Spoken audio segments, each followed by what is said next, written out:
Mensagens misteriosas. É um ambigrama. Cultos secretos. Conspirações mortais.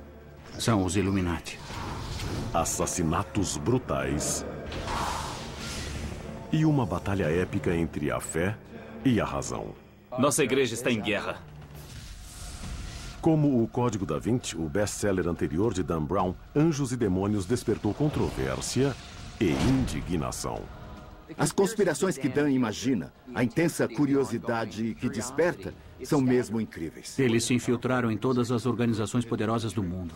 Mas até que ponto a história sobre sociedades secretas e escândalos papais baseia-se em fatos históricos? Boa parte das intrigas e do sigilo vem do ponto de encontro entre ciência e religião. E a secular relutância do Vaticano a aceitar a ciência moderna seria uma farsa para esconder um dos maiores e mais profundos mistérios do universo? Quem não gosta de uma boa teoria de conspiração? Tem que ser aqui! Anjos e Demônios, decodificado. 4 cardeais foram sequestrados de seus aposentos no Vaticano entre 3 e 5 dessa manhã.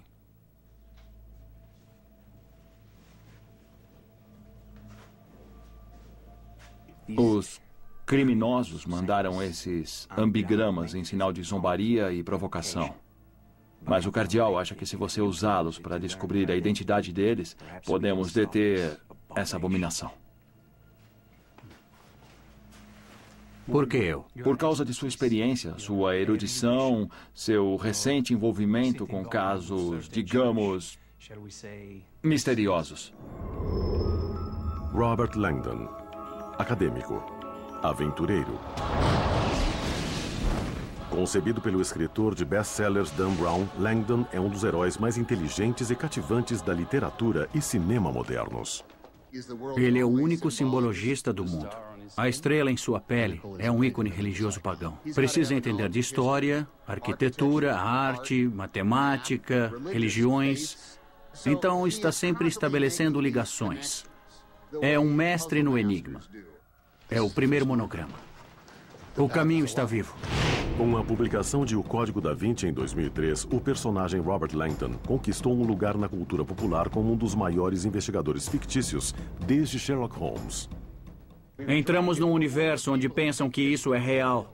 São capazes de matar por isso. Mas as aventuras de Langdon narradas em O Código da Vinci e Anjos e Demônios também alimentaram um debate já acirrado sobre a natureza da religião, os fundamentos da fé e até sobre a existência de Deus.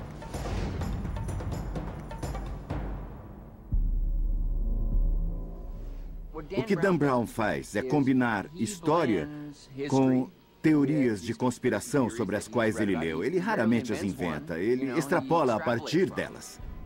Tudo nos lugares e ativado.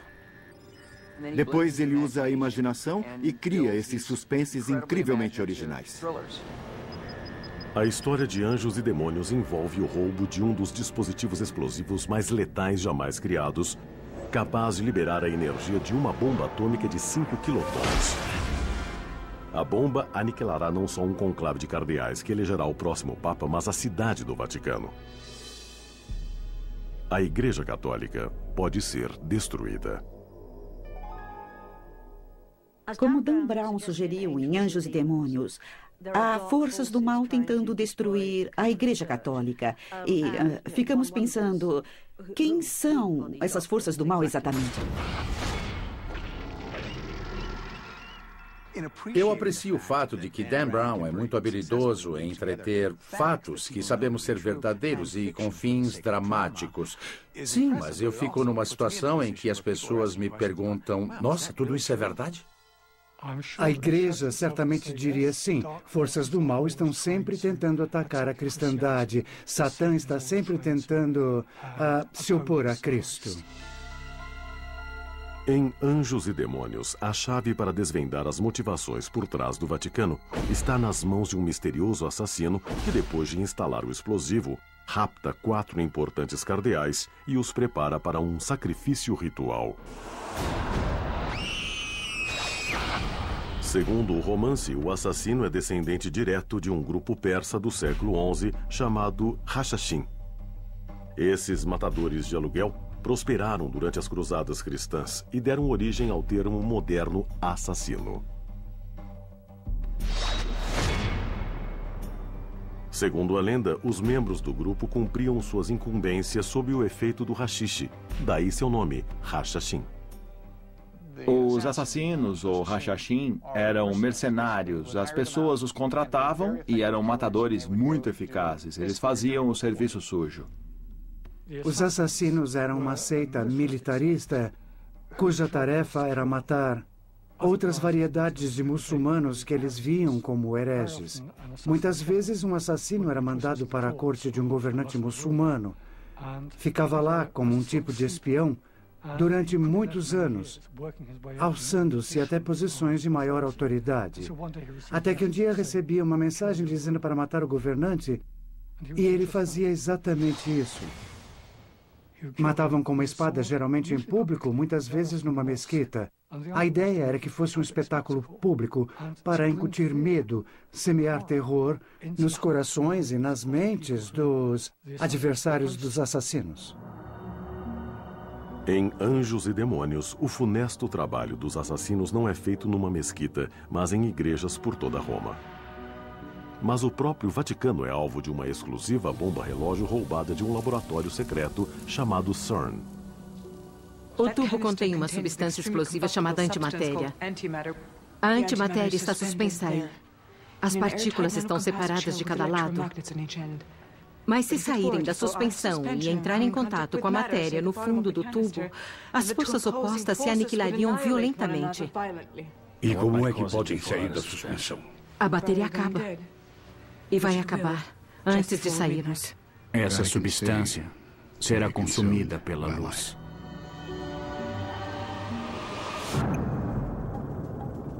Mas o que é CERN?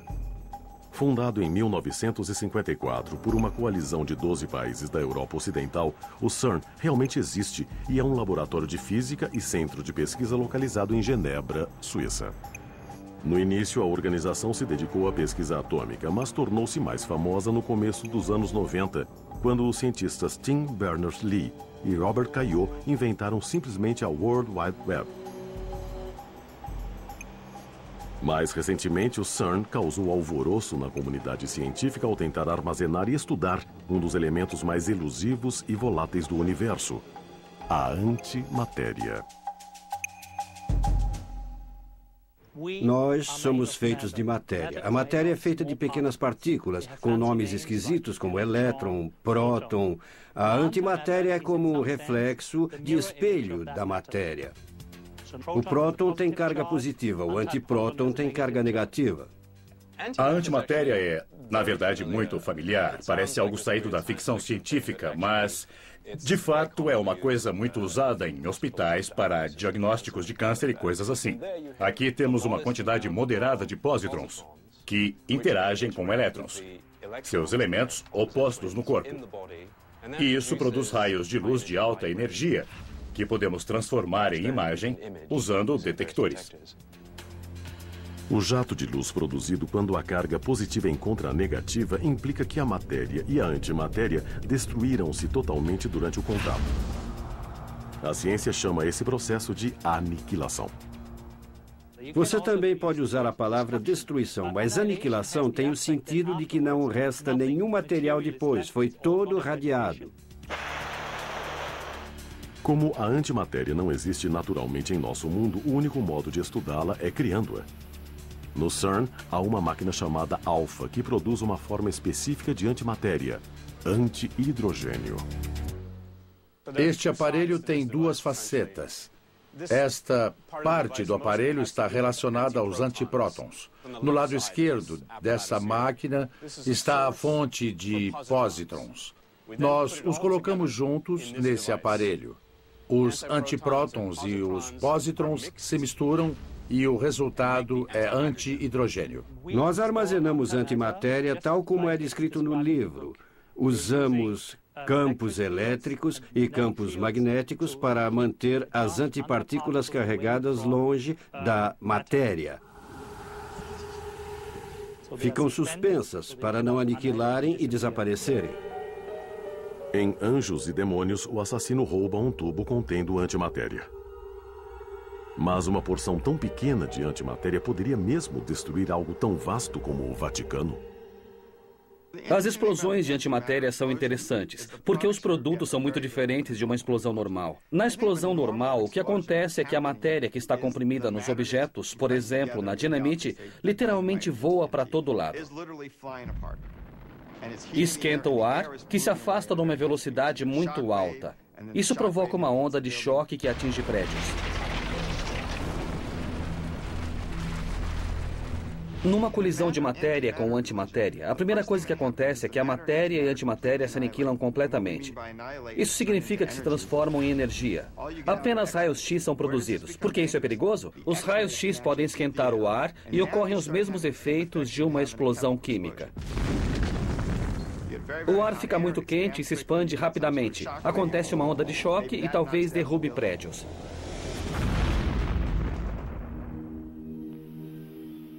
O objetivo do CERN não é produzir armas. Nos últimos 20 anos, somando tudo, produzimos aproximadamente 10 bilionésimos de grama de antimatéria. É a energia equivalente a de um traque. É só com quantidades grandes de antimatéria, como 1 grama ou algo assim, que se torna um perigo. Aí eu não estaria nesta sala.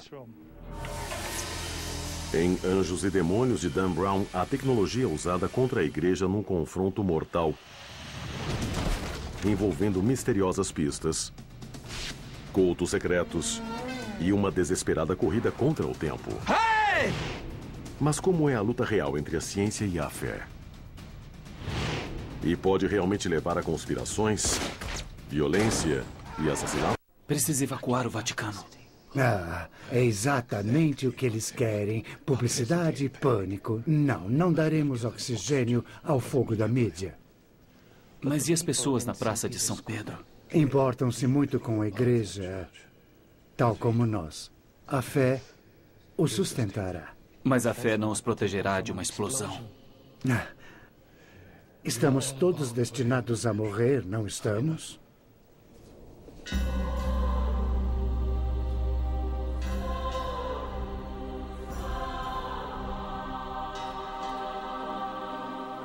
Em Anjos e Demônios, a bomba de antimatéria é programada para destruir não só o Vaticano, mas também 200 cardeais reunidos a portas fechadas durante um dos rituais mais misteriosos e secretos do catolicismo. O conclave. O conclave ocorre após a morte do Papa. Os cardeais se reúnem para escolher o novo Papa. E os cardeais se trancam durante horas e horas de cada vez na Capela Sistina.